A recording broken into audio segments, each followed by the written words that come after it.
আজ হলো জন্মাষ্টমী, তাই মা কাকিরা সবাই মিলে এখানে গোপালের জন্য ভোগের আয়োজন শুরু করে দিয়েছে। এদিকে আমি গোপালের স্নানের জন্য এই ঘটিটা দিয়ে 108 ঘটি জল মেপে নিচ্ছিলাম। 108টা দুব্ব, 108টা তুলসী পাতা সব গুনে নিয়েছিলাম ওই জলে দিয়ে গোপালকে স্নান করানো হবে বলে। এদিকে মা হলুদটাও বেটে রেখেছে, হলুদ মাখিয়ে তারপর গপুকে স্নান করানো হবে। এদিকে সোনা মাম্মা গপুকে দেখা মাত্রই ওকে আদর করতে শুরু করে দিয়েছে। তারপর গপুকে হলুদ মাখিয়ে মা স্নান করিয়ে দেবে। গোপালের হলুদ মাখানো হয়ে যাওয়ার পর মা এখানে মুছিয়ে নিয়ে গোপালকে ড্রেস পরিয়েও রেডি করে দেবে।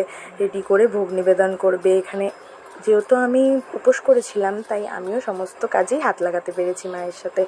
আর এখানে সবাই মিলে কৃষ্ণের অষ্টতর শতনাম পাঁচালি পাঠ করে মা আরতি করে তারপর পুজো সম্পন্ন করবে। এখানে দেখো গপুকে স্নান করানোও হয়ে গেছে, মা এবার মুছিয়ে দিচ্ছে, তারপর গোপালকে ড্রেস পরিয়ে রেডি করে দেবে। সমস্তটা